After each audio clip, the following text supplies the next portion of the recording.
one of the fundamental principles which has been kept from day one. And of course, I'm sure it will be kept for quite a long time. The other part which we knew was absolutely fundamental for ERC to succeed was to attract as evaluators for the program, because the whole idea was that researchers would, at their own initiative, submit their projects. And the project had to be ambitious, and because that was the idea, to create a space in which researchers would really try their most daring ideas. But then we knew that to do that in the right way, we needed to really convince some of the absolute best researchers to participate to the evaluation. And I think this is something which also has to be really monitored very, very closely. And I think the ERC managed indeed to attract as evaluators for the people applying to the program some of the very best scientists. And they are really fantastically committed, and we could check that since during the pandemic and in particular the lockdown, most of the meetings became virtual meetings. And of course, it's much more difficult to exchange with colleagues over a screen than just sitting in the same room and really having also the breaks to have some follow-up. And the dedication of both the staff and the evaluators during this period has been absolutely marvelous. The other point which was also implemented from day one, and I will be more or less finishing with this, is the fact that it appeared important, since we are requesting for people to propose ambitious projects, to give them a long enough time to develop their activities. And we thought that the people who created the ERC, but this has been kept, thought that really 5 years was the right period for developing this research. And another feature is, of course, the fact that 2/3 of the means of ERC are dedicated to young people, and this is very, very critical. Just to really conclude, for me, what is very important is always to remember that the research develops as an ecosystem which depends on many components. You need to have the right level of positions in order to develop research in the right way. You need to have also the good support in terms of facilities for a number of scientists. The equipment to which they have access is extremely important and makes a difference. But also they need to have very dedicated people to support. They could be technicians, they could be managers. And for this, of course, very importantly, the bureaucracy has to be as light as possible. I think I will stop here for these introductory remarks. Thanking you again for giving me the opportunity to speak about the concept of ERC. Thank you very much, Jean-Pierre. Thanks very much, Jean-Pierre. So our second speaker is Helga Novotny from Austria. She is perhaps the leading European science policy person at the moment, a former ERC president. And Helga, the floor is yours to take on what Jean-Pierre said in his excellent introduction.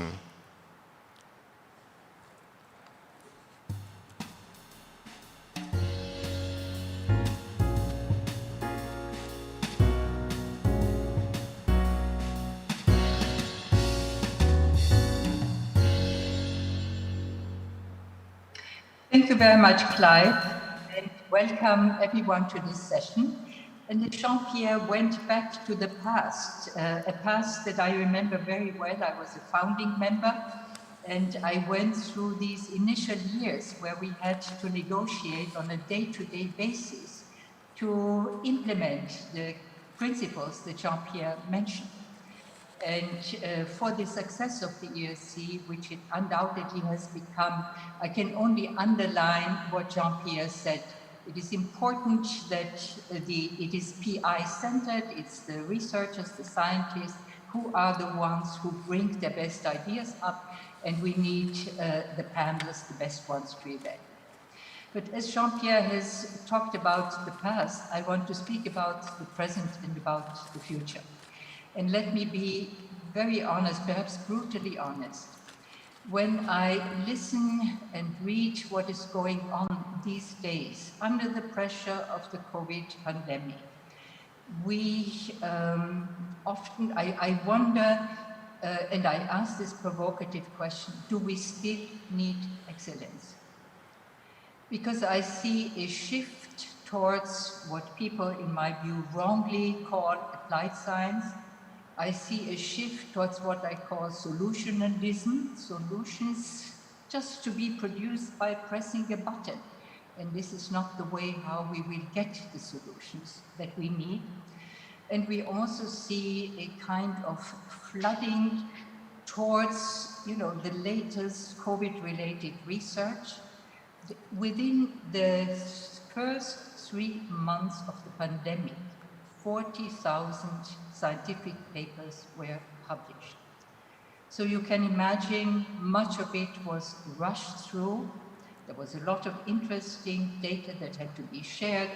The genome sequencing went very fast, but you really wonder what is happening there. And therefore, I want to emphasize, we have to become clear, do we still need excellence? Do we want excellence? And without answering this question, I think we are not there where we should be. And we as researchers, as scientists in Europe, and all of Europe and all researchers have benefited by having the possibility to apply to the ERC. I remember very well young researchers at the beginning who did not succeed in their national funding came to the ERC and they were funded because the evaluation system was there to recognize what they brought to the table. And let me finish by going back to this very unfortunate dichotomy that is still in so many people's minds, in the media, in politicians' speeches. There is basic research and there is applied research. And the underlying image that is conjured, well, the basic researchers, they just want to have fun, they want to play with their own ideas, and then there is the serious part, which is applied research. This is nonsense. And many people have said it before, and we know it, it's nonsense. We see on a day-to-day basis within the ERC how this borderline is being crossed. It makes no sense. And many people have repeated there is no basic research, no applied research, there's good science and bad science. Well, the problem is who decides on what is good science. And this is what the ERC is there for. And in my view, it would be better to start thinking about exploration and exploitation. Exploration means you're moving into the unknown. The space is vast. And now with digitalization, where we have reached a new way of using also the digital tools in science, algorithms that predict, that speed up processes, etc. We have new possibilities for exploring this immense space of possible knowledge that is still out there. And this is for me what the ERC stands for. And then there is exploitation. And let me just remind you of the etymological root of the word exploit. It's not about greed and about profit. It's about explicare in Latin, which means to unfold, to unroll, and then to take action. And therefore, I would plead to forget this division between basic and applied, and to really see and be very clear, we need both, we need exploration, and then we need to take action on the kind of knowledge that has been brought forth by exploration. I will finish here. Helga, thank you for those provocative remarks with which I personally agree. We'll see whether the others do shortly. So we now move to a current ERC Vice President in the form of Professor Fabio Zwerner. He is here in Italy, but unfortunately could not come to Trieste. Fabio, please. Thank you. Well, I would like to comment on a point that was raised very well by the two previous speakers. I think we should resist nowadays the temptation of imposing top-down priorities to frontier science. We have ample evidence that frontier science is the prerequisite for major innovations, and it plays a crucial role in addressing known and previously unknown societal challenges. But these connections are very variable in time and structure.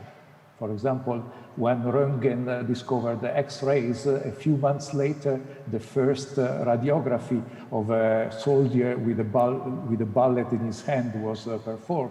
On the other hand, we had to wait more than a century before Einstein's theories of general relativity was applied to the GPS positioning system. And just to mention other examples from my own field of research, particle physics. Certainly there was a large investment in particle physics at CERN, for example, for the discovery of the Higgs boson. But this kind of investment generated several unpredictable spin-offs. For example, to facilitate communication among scientists, the World Wide Web was created on the basis of the previous internet. And this was put at the disposal of the society for free in an open way. Similarly, technologies that have been developed to achieve scientific results are also nowadays used in applications. I can think of the cancer therapy with the beams of protons that is done now in many facilities around Europe. So this makes me worry for the attitude that is being taken nowadays towards the budget for science in Europe, the budget of Horizon Europe, and within Horizon Europe, the budget of excellent science, and within excellent science, the ERC budget. For the first time, we run the risk of interrupting a development of a very successful story that was described by the two previous speakers. For the first time, we run the risk, if the compromise that was reached at the July summit of the heads of governments is confirmed, of not continuing in the increase and the development of an investment in frontier science. I hope that this will be corrected. There is still time, but not a lot of time to correct it. I think I can stop here for the moment. Thank you very much. Thank you very much, Fabio. More points to take up later.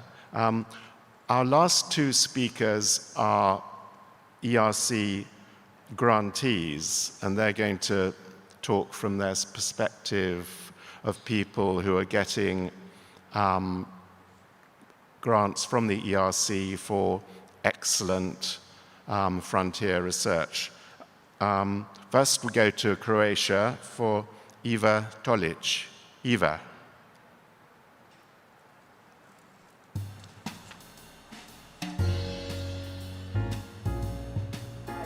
Thank you, Claude.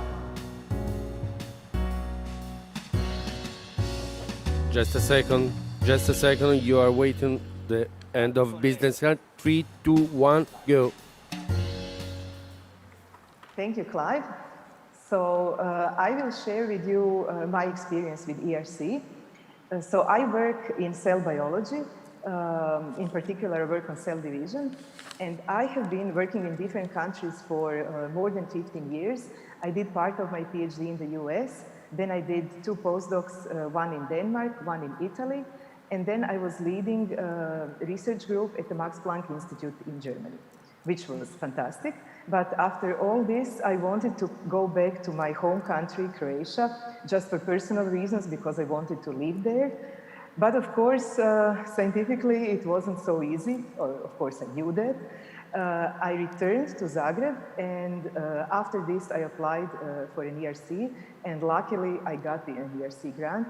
And this was a complete life changer for me, because in Croatia, or also some other EU 13 countries, scientific research is not so well funded, and in some fields, you really need a lot of funds. So ERC completely changed my lab. Because of this, because I got the ERC grant, I could build a much bigger group, like a normal size group that can do serious research. I could buy equipment that I needed. I hired several young scientists. So my group was larger, and we had the freedom and enough time, these 5 years, to really do what I wanted to do, what was my dream project. So it was so beautiful to have the freedom to work on the idea that I really wanted to work on, and to have enough time and resources to do this. So this was a great start. Now I have to say, for the situations in countries that are, where the research is not so well funded, it's not so easy to continue after an ERC grant. So it would be important if the governments or institutions would somehow recognize this and help to continue and to sustain the good projects, and somehow to invest in the continuation of these projects, to have some permanent positions, not only for the PI, but also for some staff scientists, lab managers, and other people who are very important to run a successful lab, and also some more core funding to be able to continue the research. So this was my experience with my ERC grant. I also have to say that luckily I was able to get a second ERC grant, and this was also a result of the first ERC grant, because the first one allowed me also to explore some completely new and risky areas, which then led to some preliminary results, so then which led to the second ERC grant. So this is a beautiful way how ERC works, that allows you to explore bold, new ideas that are risky, but that in the end can pay off. And I also want to emphasize, as the other speakers did just before me, that the basic research, or exploration, as Helga said, is really important, because we need to understand the basic rules of life, in the case of biological research, to be able to go on from there and to apply this to medical problems, to diagnosis, prevention, and of course, for finding new and better cures. An example from my field is that the research in cell division is really crucial for diseases such as cancer and problems of fertility and congenital diseases, because these diseases are related to the errors in cell division. So we really need to understand from the basic point of view how cell division works. And an example from the past is that one of the major chemotherapy, most of the major chemotherapy agents work in a way that they somehow change the cell division. And they work on the microtubules, which are the basic blocks of the mitotic spindle. So to develop these agents, we first needed to know how the cell divides. What are the basic principles, the biological rules of cell division, how the cell divides, what are the main structures there that do the job, what are the main proteins, and then only can we develop the agents that can work on to change these processes in the way that would help some to cure diseases, or in different other ways to help. So exploration, basic research to understand how life works is really important to solve different medical problems. And I would stop here. Thank you very much. That was a powerful and clear description of the reason we need basic exploratory research in biology. Dr. Davis, can you hear me? Cell biology in particular. Okay. So Before lastly, your speech, we're going to go to attend Trinity 2 College seconds for the Dublin business to card. Anna At the end of the Davies, business another card, ERC you grantee can who's going to do give your speech, her right? perspective. Anna, Thanks a lot. please. Bye. Chiudi.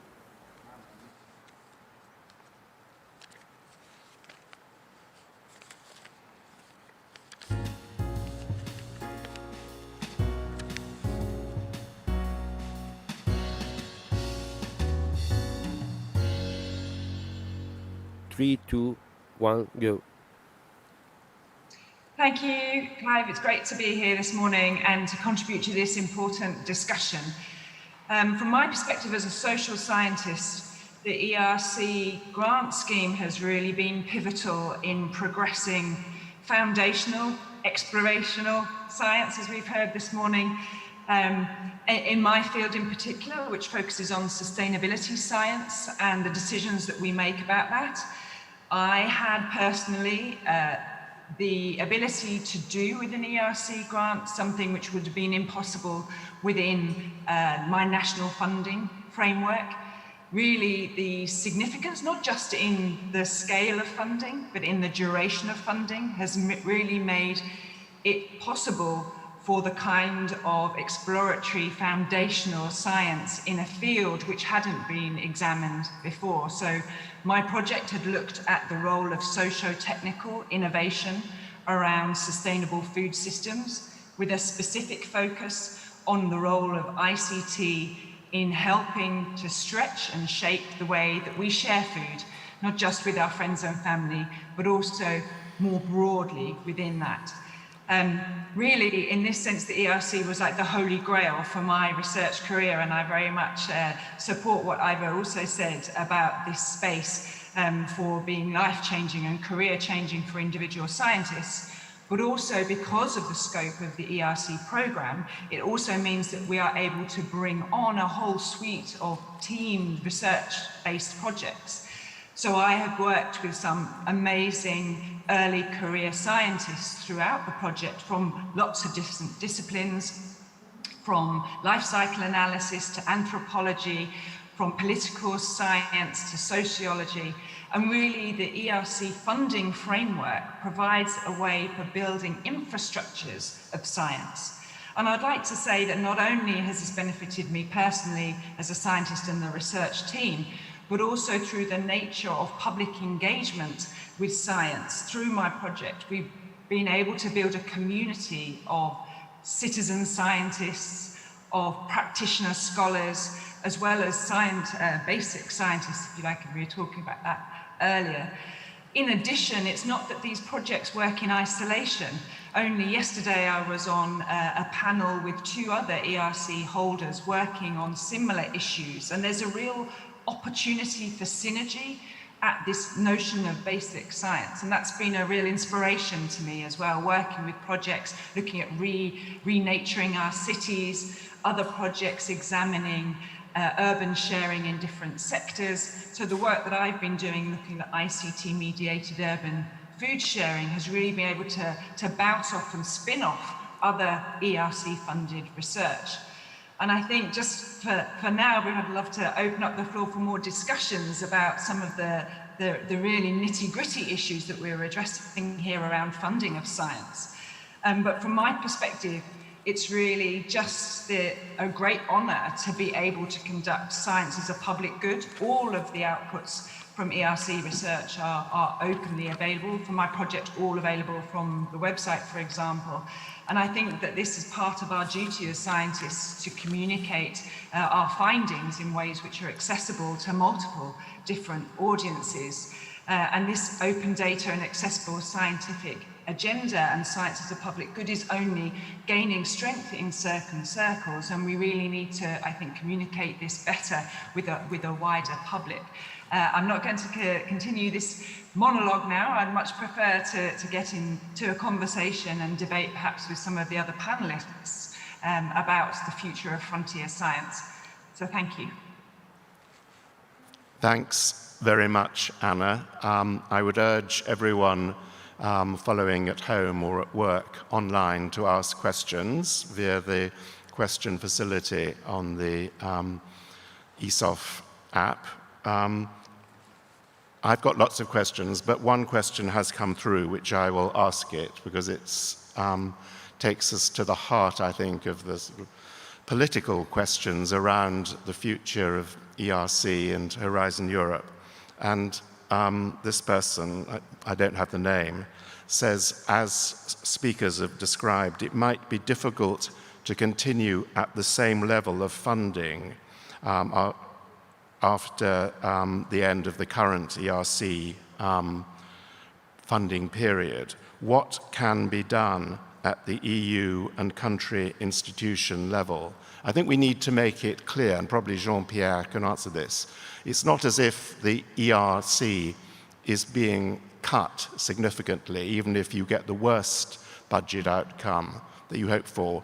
It's just that your wonderful work, which you had hoped to expand and grow, you will not be able to grow. Can you make this clear, please, Jean-Pierre and others, for our listeners, whether you might be entering a period of cuts or standstill or still some growth? And then we can take it on from there. Thank you very much for giving me the opportunity to be specific about that, because that's, of course, a very important point. Actually, one thing we have been witnessing with ERC is the present success rate, as we call it, that is the ratio between people we can fund and people that apply, is presently around 12%. That's that is for 100 people applying, 12 get funded. Of course, we know that not all the 100 who applied actually are people we would like to fund, but definitely we would like to fund many more. And presently, more or less every year, among the ERC applicants, there are about 400 of them who really get the highest grades, in the sense, and the highest evaluation, and for which the panel members would very, very much like them to be funded. So 400 is about 40% of the 1,000, which is presently the number of grants that ERC is able to give with the budget it has. Therefore, we, in a sense, know that with no further ado, that is because people don't have to give more indication on the application and the evaluators don't have to do more work on the evaluation, we could increase the number of ERC grants basically without lowering the level of selection, that is, without lowering the quality. And we know we can do that already in the present setting. So in a sense, with the perspective, which is the one we have ahead of us at the moment, of being frozen for 7 years, we know we are going to miss a very significant number of excellent projects, and for which actually all the work has been done.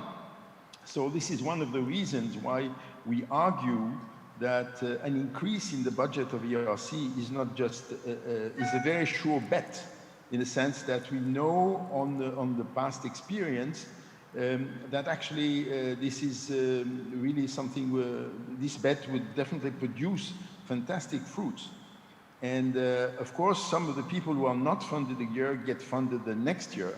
But still, I mean, we know that there is a huge margin of improvement in terms of the efficiency of the system if the ERC was given more funds. Right. So it is, just to be absolutely clear, it's standstill rather than an actual cut if the worst happens. Well, you never know, in a sense. That's the present situation as it came out of the compromise in July. Yes. But of course, many people are unhappy about the cuts which have been done overall to what was the planned funding for Horizon Europe. And of course, it will be a very bitter fight if we are staying with the proposal for the budget for Horizon Europe between the various components. And of course, you never know who is going to really win. For the moment, as you said, we are just in a frozen perspective. So I hope we are not staying in this perspective, which my battle is to get a better budget for the overall Horizon Europe, not just for the ERC. But we know that in the end, if things don't change, we are still hoping they will change, there will be a very tough battle. Thank you. Before I take that further, I should just say I've been told that that question came from Anne Combon-Thompson, who was the champion of ESOF 2018 in Toulouse. So thank you, Anne.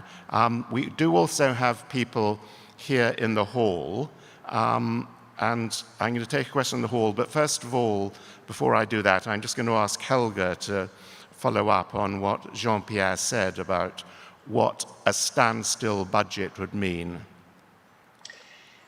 Well, it means that at the present moment, where so much of our future in Europe, in each country, but also worldwide, is very, very uncertain, we are frozen.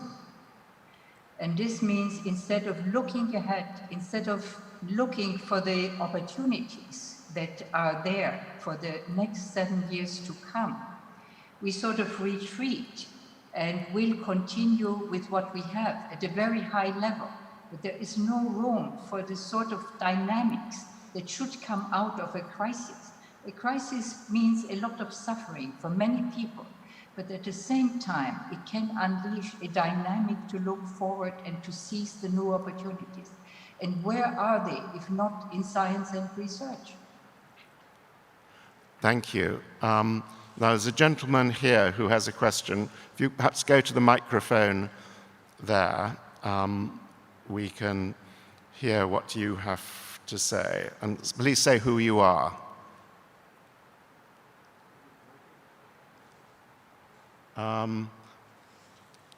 Can we have sound, please, on the microphone there?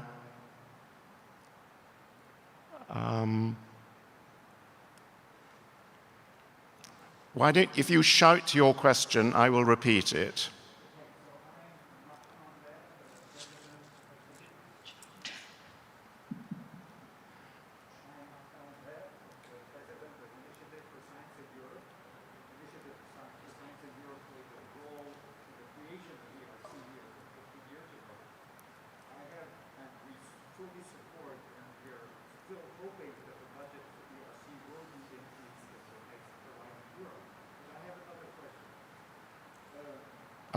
Actually, I think, are these microphones working? In which case you can try this one. Sorry about this. It's the problem with a, no. It's the problem with a virtual event, isn't it? Do you want to come here and ask your question? That is working. Okay, so should I repeat? Yes. Sorry, everyone. Okay, I'm Martin Andler. I'm the president for Initiative for Science in Europe, and we played a very important role, I think, in the creation of ERC, and we're very much in favor of ERC, and we're fighting very hard to try and increase the budget for ERC, as Jean-Pierre and Helga pointed out. It's a very crucial issue. I have another question, however. We see that in the grants given by ERC, there's a very strong imbalance between countries which get a lot of grants and countries which do not get a lot of grants. So I don't think that this is necessarily or really an issue for ERC to solve, but this is an issue for European science. How do we try to correct those imbalances between sort of forward-looking countries which have excellent science and lots of ERC grants and countries which receive very few grants? So what do the leaders of ERC have to say about what the European Union could do to improve the situation? Thank you, Martin. That was a very good question, and I think I will turn perhaps to Fabio to answer Martin's point. Yes, yeah. The ERC is aware of the fact that there are countries that are performing worse than others in various parts of Europe. Also, my own country is not performing excellently in the ERC in terms of success rate. We are very closely monitoring that. We have a dedicated working group called Widening European Participation, which is trying to take initiatives to make the ERC scheme better known in those countries, to facilitate, for example, visits of young scientists from those countries to ERC teams operating in other countries. Of course, being devoted to excellence, the ERC cannot go apart from its only selection criterion, scientific quality, aiming from excellence. Therefore, it's the duty, in a sense, of the European Union to improve the conditions for science in those countries, helping with research infrastructures and to create the suitable environment for researchers to flourish. I see the ERC as also quantitatively as the cherry on the cake of the national research system. So it's out of doubt that countries where there is a good fraction of expenditure with respect to the gross national product in research and innovation, and countries who are able to make the system more efficient, also in terms of administrative support, as Eva was mentioning. I think she should intervene on this after me. Countries who are doing that are more successful. One can envisage, for example, the use of infrastructural funds, I would believe, not only for, also for research, and I see this trend going. But I would leave the, I would suggest that Eva comments on this as well. Thanks very much.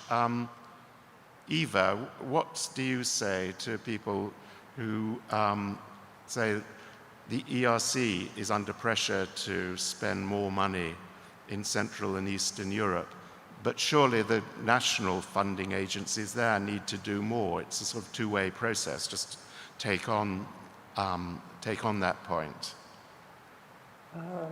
Yeah, I think that first of all, ERC should not change, and the criterion for excellence should definitely stay there. And where the PI comes from, and the host institution, and these other points should not be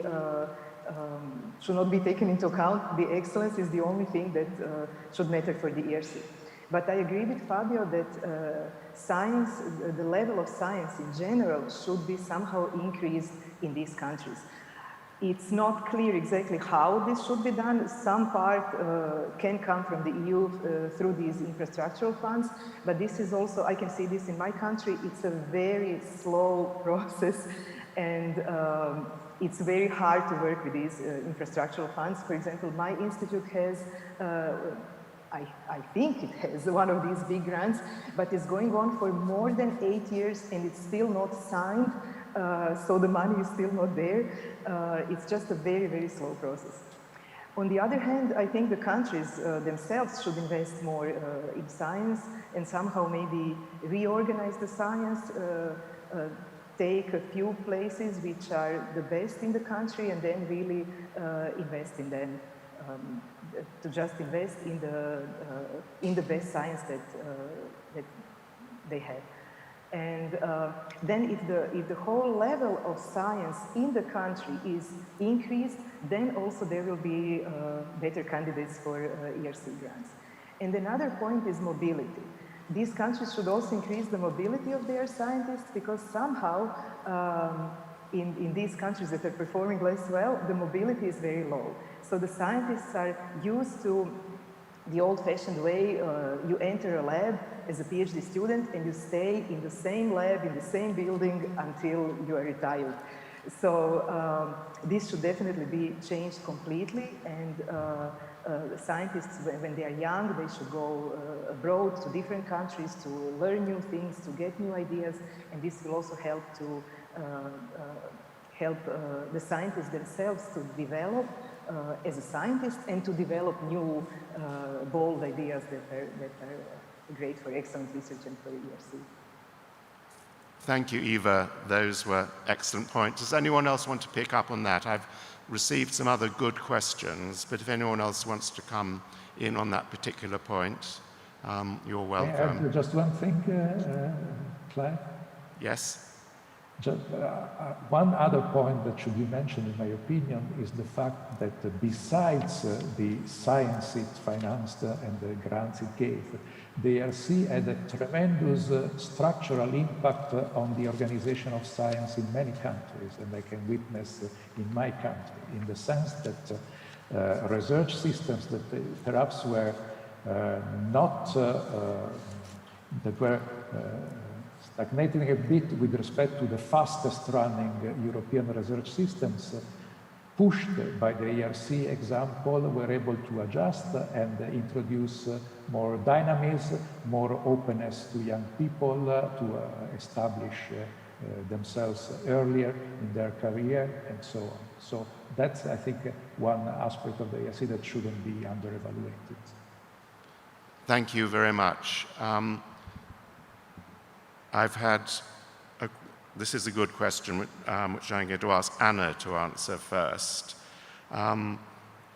As the European Council cut billions of euros from the European Commission proposal on the research budget, it is clear that the research community failed to get our message across.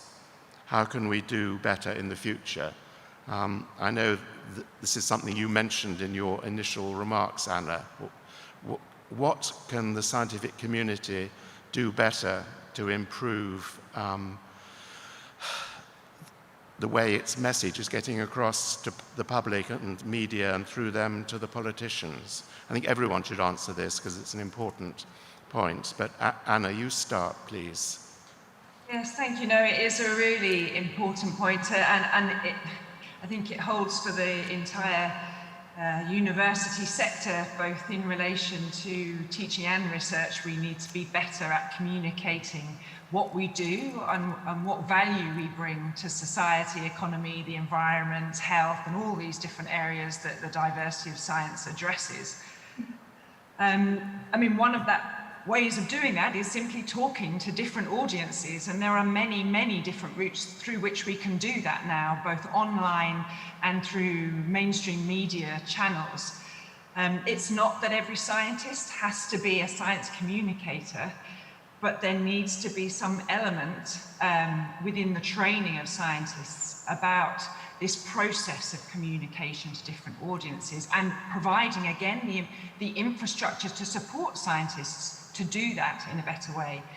But it's not just the responsibility of an individual scientist. There are lots of organizations that are doing great work already in terms of communicating not only the substance of science, so disseminating our findings, but also communicating the scientific process. And I think the current pandemic that we're currently working our way through has shown how important it is that we have a scientifically literate citizenry within Europe, and understanding how we make judgments about risk, probability, and those kinds of questions. It's increasingly evident that we need to be better at doing that. And I would flag a number of organizations which are doing incredible work for science policy communication, science society communication, whether that's organizations like SAPEA, which is part of the European Commission's science policy advice mechanisms. Organizations like the International Science Council are really trying to bring together social and natural sciences and communicate science as a public good. And this is not going to happen by magic. We do need to invest also in this for scientists, to give them these kinds of skills, transferable skills and communication skills, and recognize that when scientists are doing these processes of communication, they're not in the lab doing the experiments. So then you need to take that into account in terms of the demands which are being placed on scientific shoulders. That I couldn't agree more with, as someone who's obviously trying to communicate it. Jean-Pierre, can the ERC leadership do more from the top to encourage grantees to communicate? Or do you think that's something more for their host institutions, their universities, even their national governments? Actually, the ERC already started some very creative ways. I was very pleased that during my term, and of course it was not me who did it, but it was just, we opened the door for this. The ERC created what is called ERC comics, which are web comics, which bring together artists and scientists. And the stories they have been building have been fantastic. Really very creative and very original. But for me, what was even more important was the fact that this was not just one thing, but that the artists, several of the artists and scientists continued to work together after they had produced the webcomics.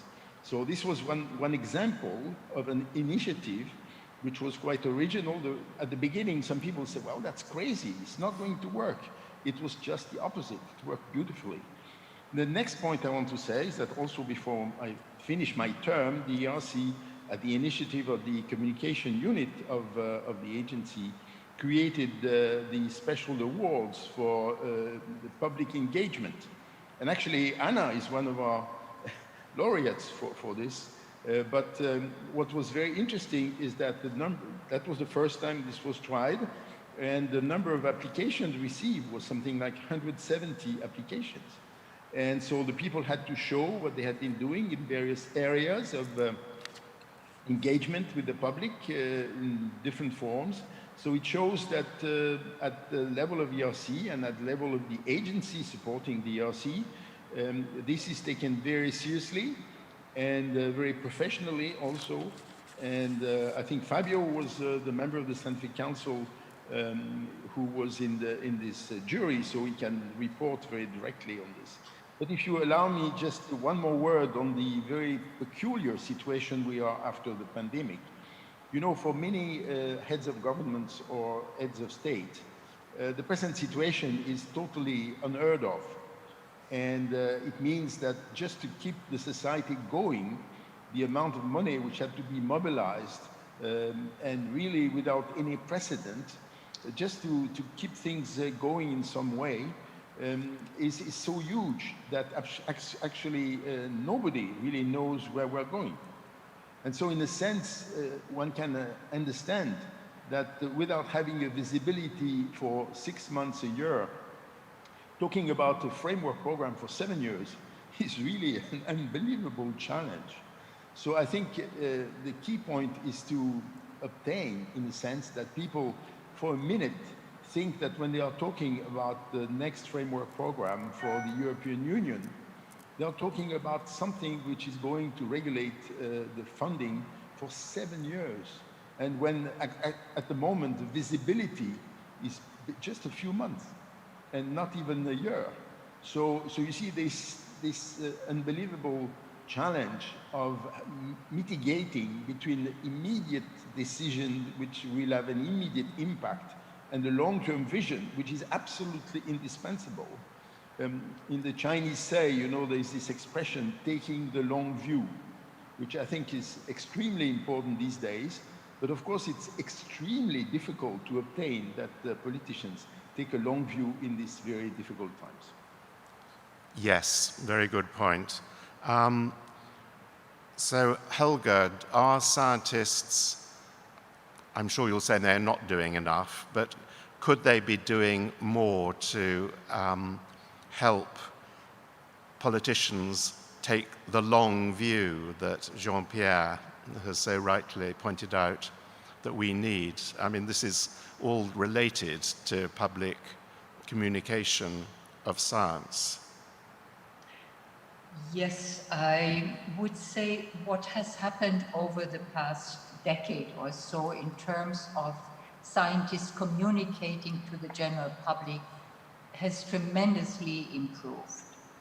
And we have also discovered that it's not enough to point only to the shiny products, if I can call it that way, but also to make the public aware of the process of how you reach a result, how you reach, just as Eva said before, unless you get the right kind of agent that works in the therapeutic process, you will not be able to communicate to the public why it is important to invest in the kind of work she does. The other question, which is much more difficult in my view, is how to reach the policymakers. And the hardcore of the policymakers, in my experience, are the ministers of finance. Because we can all have access to our ministers of research. They sometimes feel part of the community even, but in the end, it's the ministers of finance who pull the string of the purse. And I think to reach the policymakers, there is one message which is very important, and this brings us back also to what Jean-Pierre said before. You know, we live in this very unprecedented period of a pandemic that has brought us a lockdown, that has brought us into a situation where the economic long-term consequences and the social economic consequences, we don't even have a clear understanding of where we are going and the kind of collateral damage that we will see in the next couple of months. At the same time, in my view, you know, it is this virus that pushes all of us, all societies, to go further the road towards digitalization to datafication. It has become very clear, talking to people who are modeling simulation models, disease models, to try to predict, you know, be it the ICU beds in hospitals that will be needed, or what is going to happen immediately. You need very good data. And one of the lessons from this pandemic was that we are nowhere. We are sort of in the bubble of the big hype, you know, big data will solve all our problems. Let me assure you, there is no big data fix, neither now nor in the future. And this is where citizens and the public comes in. We have to raise awareness. You know, what are data? Where do they come from? In which context have they been collected? What is the bias possibly that they carry, etc., etc. Things that, you know, good scientists have been aware all the time, because we work with data all the time, and we know how to be, you know, organized skepticism. This is what science is and what it does. And this is something we have to get across to the general public, especially to policymakers. It's not only about upskilling part of the workforce. This will be necessary. I call it upskilling and not reskilling, because it really means to bring people to a higher level of understanding and not just to shift from doing one thing to another thing now with the technology that is delivered and has been sold to us by the large corporations. And but upskilling people is necessary, but it's not enough. We have to raise awareness. We are really entering a new phase in the development where we go as society, and where science and technology is, you know, accompanying us or leading the way. And therefore, this means instilling critical thinking in the schools already.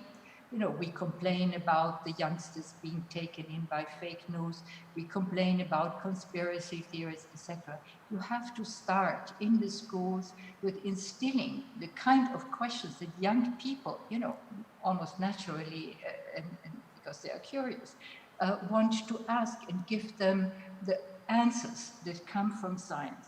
And this is something we have to get across to policymakers. It's a package. It's a package and a bet on the future. And if we miss it, we will be in big trouble. Thank you. That was said with real passion, as it needed to be, Helga. Eva, as a biologist, what do you, how can you help in the process that Jean-Pierre and Helga and Anna have been talking about?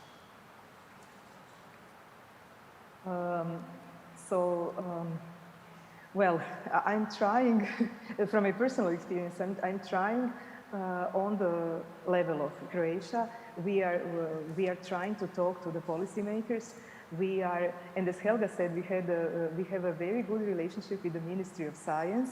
They understand our problems and they are willing to increase the funding and help scientists in different ways. But then when it comes to the Ministry of Finance, this is where the problem is.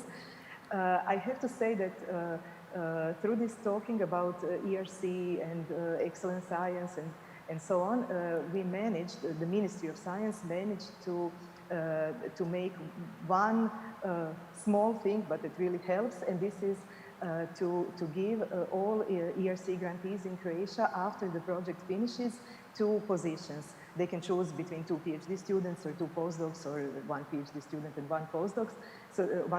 So this is at least some help for the continuation of these projects and some recognition of the importance of the excellent science. And we are working on making also possibility for permanent positions for staff scientists in the labs that had ERC. And we are also trying to do a lot in communication with the public. So my institute has an excellent PR office, and every time we have a certain paper published which has an important discovery, or when somebody gets a big grant, we have a press conference, and all the journalists from major TV stations and major newspapers come to our institute, and we try to explain to them what this really means, what are we doing, and why is this important for the society. And I have to say that this is working very well, that the journalists are really trying to understand the science point of view, and they're doing a great job on telling this to the public. So all these main discoveries or work that is happening in Croatia ends up on the main news, on the main TV channels and in main newspapers. So I think that the public is getting better and better view of what the scientists are doing, and that science is important, and that science is also fun, and that scientists are not some strange people somewhere there, but that this is also to inspire young people to come into science, to show them that science is fun and important. And this has been going on in recent years. It was not like this maybe 10 years ago, but in the recent 5 or 10 years, it's increasing, and I think this is really helping the public to understand what scientists are doing and to engage young people to enter science. Yes, I would agree with what you say, and also what Helga said. I think as a science journalist, scientists have got much better over the last 10 years or 20 years than they were communicating with the public, but there's clearly a long way still to go. And I've had messages here saying, I agree with Helga about the need to get through to finance ministers, which is not the easiest thing to do. I'll take another question from my tablet, slightly changing the subject. There are examples of national funding of ERC evaluated top projects which just did not make it in the ERC. Could the ERC do more to recommend other national research agencies to fund proposals which you can't? Let's go back to Jean-Pierre for that, and then Fabio.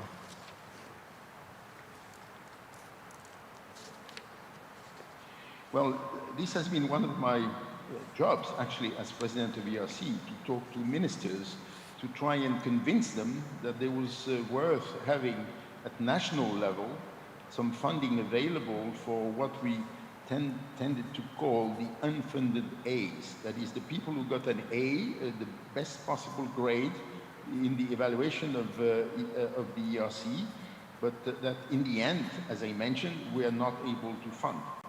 And actually, a number of countries have put in place, either through public funds or sometimes from some private funds coming from non-for-profit foundations, to support these unfunded A's. And I know that actually in the context of the negotiation for the budget with the recovery fund, that maybe some money from the recovery fund, which is not earmarked for Horizon Europe, could actually be asked by countries to really fund research, and maybe among the part funding research, maybe use some of that money to do exactly this. And of course, this is the only way we can do. So the ERC cannot recommend to fund this project or that project. We just can, if asked, that let the people make the evaluation they receive from ERC available. We cannot make the evaluation available if people have not been funded, but the people receive the evaluation, and they can make the evaluation available to their government or the funding agency or the foundation. And then if a program is in place, then they could be supported. So this is a mechanism which has already been explored. I think it went up to almost 10 countries who were doing that. Now it regressed in recent years. Of course, with the pandemic, I don't know exactly where we are. But this effort to really get the funding of ERC shouldered by national funding is definitely something I worked quite hard at, and with some success. But of course, this is the kind of things which had to be done and redone and redone. Yes. Thank you. Fabio, what's your perspective on getting national funding agencies to pick up more excellent work that doesn't make it with the ERC? I'm aware of many countries in which this takes place. Just to mention the closest example to me in my country, well, for a period there was the ministry financing unfunded A's, so those projects that were classified at the top level by the ERC, but couldn't be funded for lack of budget. Then, well, the problem was interrupted for a certain point, but turned into another program, which is also valuable to provide top-up money for ERC grantees to establish themselves in the country. But this ways of funding unfunded A's has been taken up by, as Jean-Pierre was saying, by local institutions. For example, universities, many universities, including mine, have programs that after a very light screening, give grants that are not as sizable as the ERC grants to unfunded A's.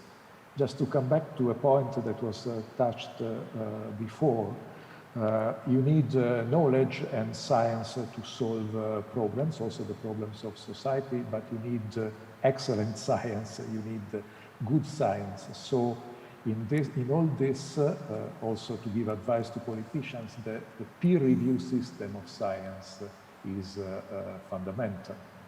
And I think that one of the successes of the ERC has been to establish a rigorous international peer review system. As council members, we are spending a lot of our time to scout for excellent reviewers, to identify the best of them, and to convince them to participate in our selection panels. Thank you, Fabio. Another question is,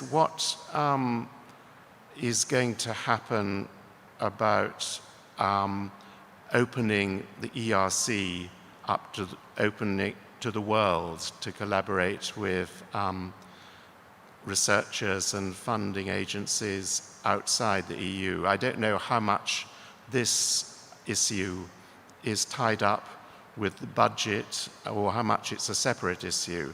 Obviously, as someone from the UK, I'm very concerned that there should be some continued UK participation in the ERC. But looking more broadly than that, again, I think I'll start with Helga and then go to Jean-Pierre. What do you see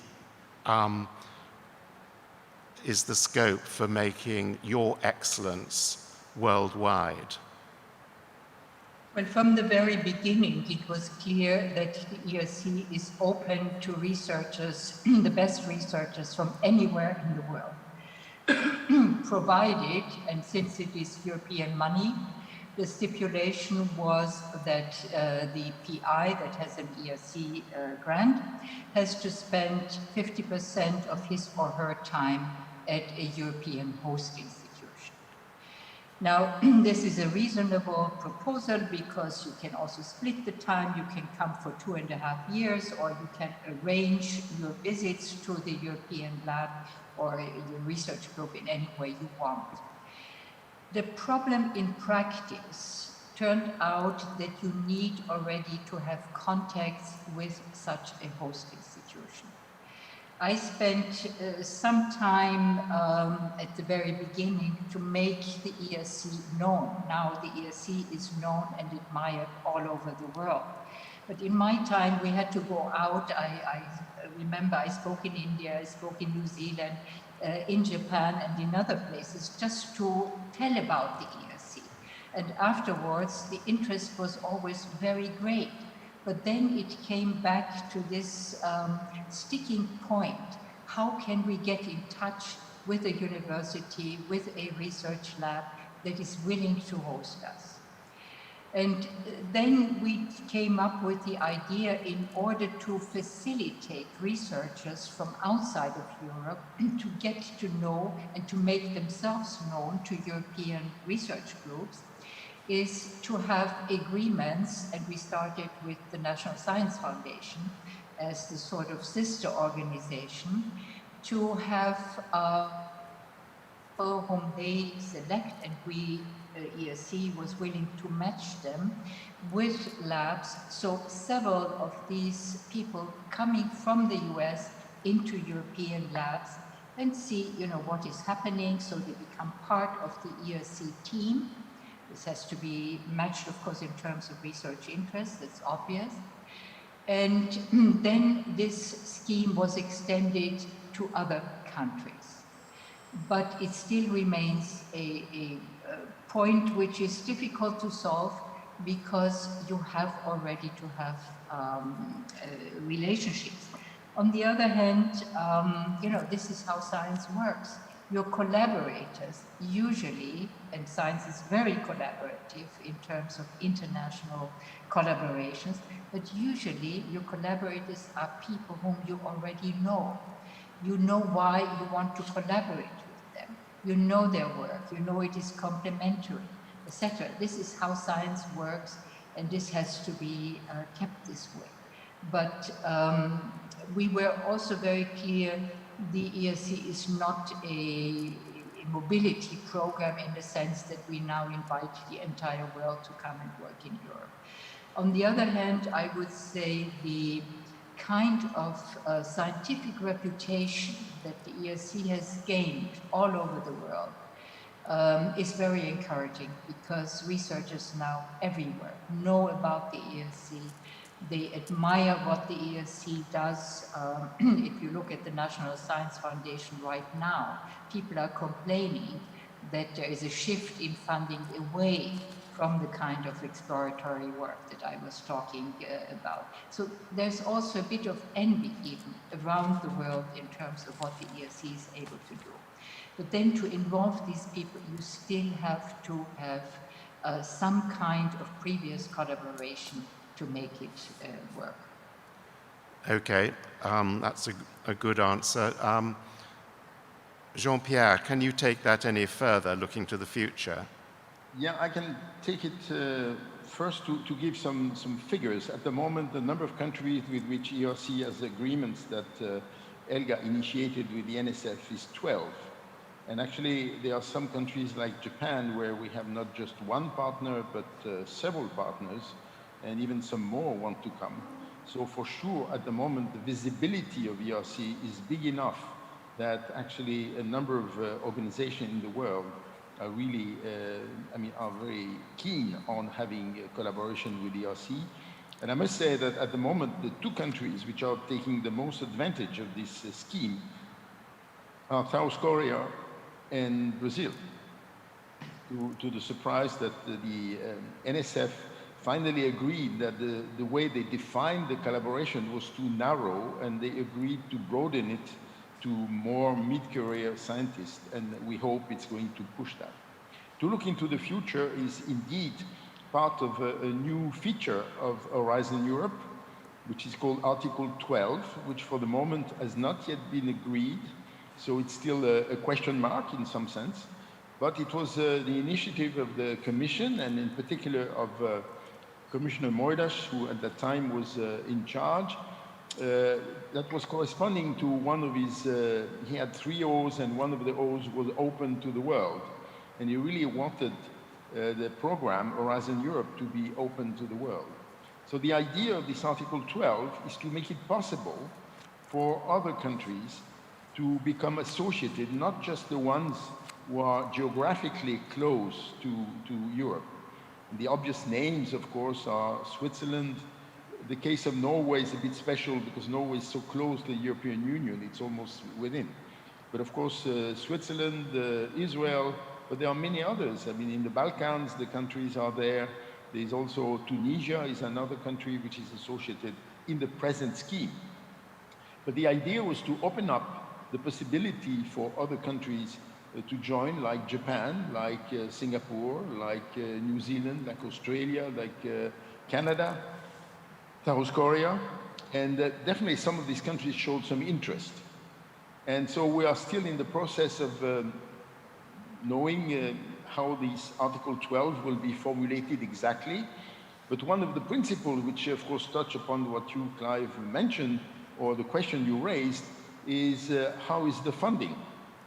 And the idea was quite simple. It was that if a country agrees to be associated, then it will have to pay the research which has been selected at European level, broadened to these associated countries, so that actually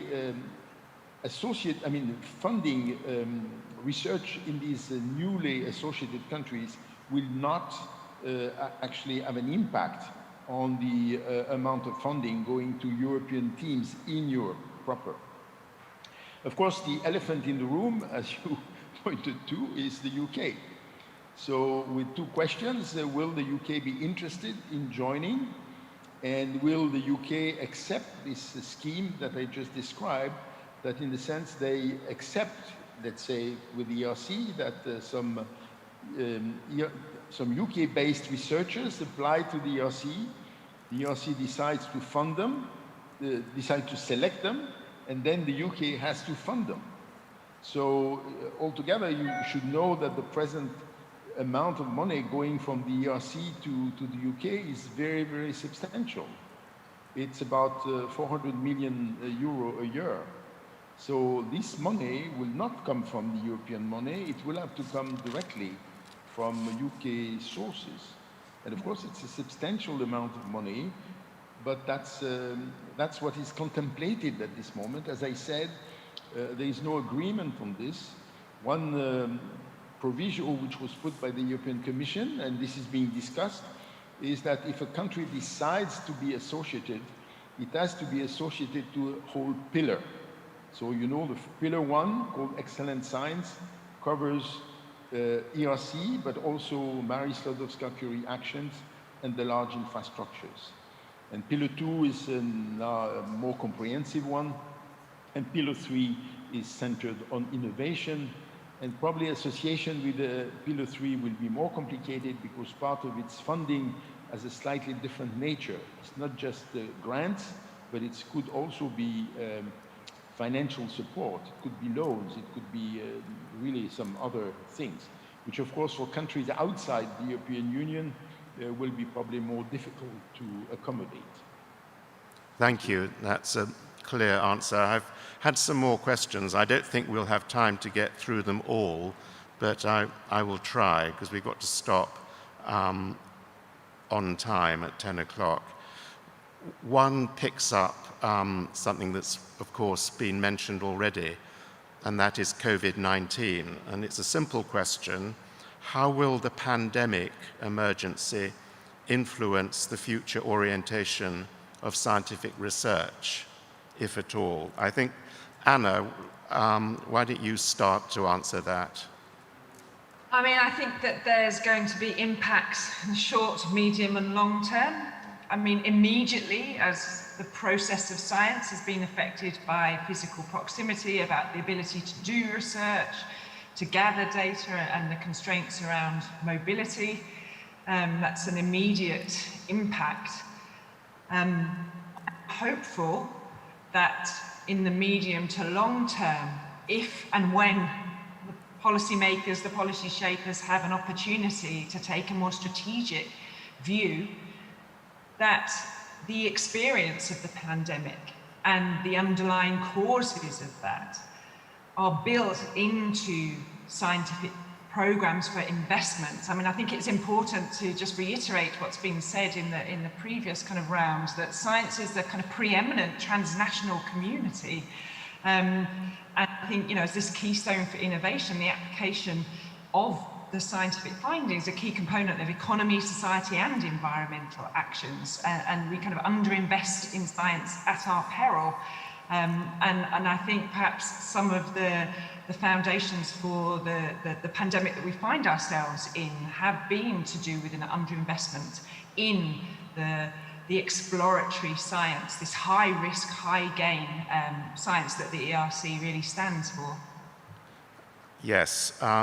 Eva, what's your perspective? How is the pandemic going to affect research more broadly in your view? Well, I agree with Anna, and I would like to add that, for example, for biology research, some of the funds now are being shifted directly to applied COVID research, and I think this is not so good in all cases because the COVID research, I think, should be done by people who are really experienced in the fields of virology, epidemiology, immunology, and all the relevant fields. And currently, many people, many general biologists, molecular biologists are jumping in, and I don't think this is good because this is taking resources from the other important research that should also be done, and it's not done at the level that it should be done. So I think that this whole pandemic, from the research point of view, should teach us that really the exploratory research is important, and the solutions to the COVID problems, the biological problems, come from the research that has been done over decades, if not centuries, on viruses, immunological response in human bodies, epidemiological data, and what we have learned from all these fields. If these exploratory research hadn't existed for many decades, we wouldn't have been able to have any solutions to the COVID problems now. So again, the basic research is important, and this is, I think, what the policymakers and everyone should take as a take-home message from this whole thing.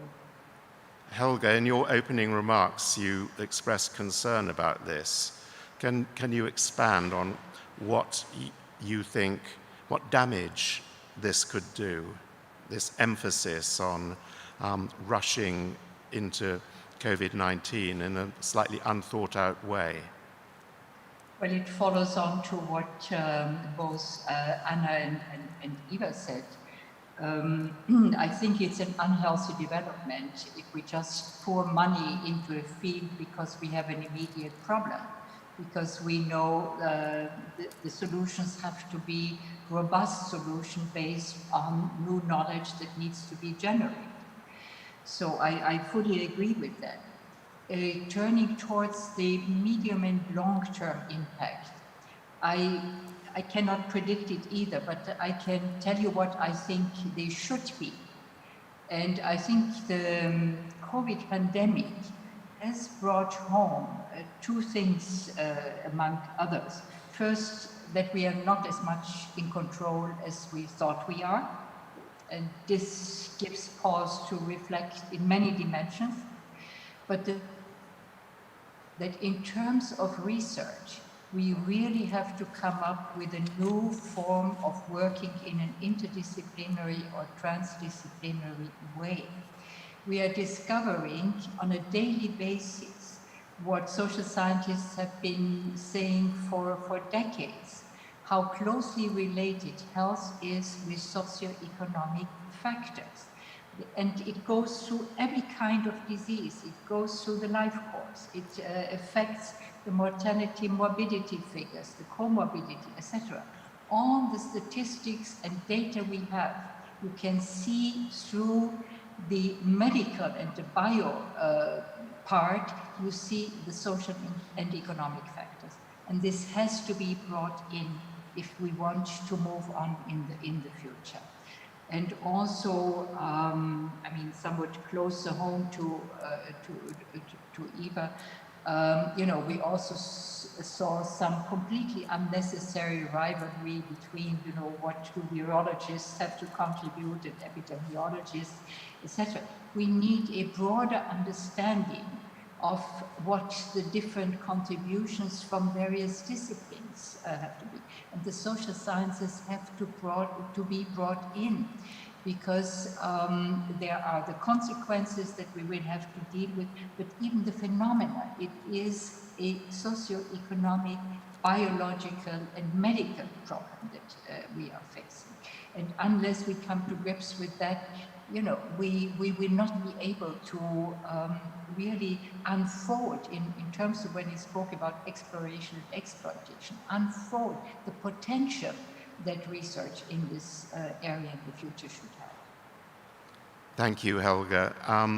We've got 5 minutes left. I'm going to ask each of you very, very briefly, in a minute or two, 1 minute, make a closing statement, sort of summing up your thoughts after this debate. Let's start with Jean-Pierre.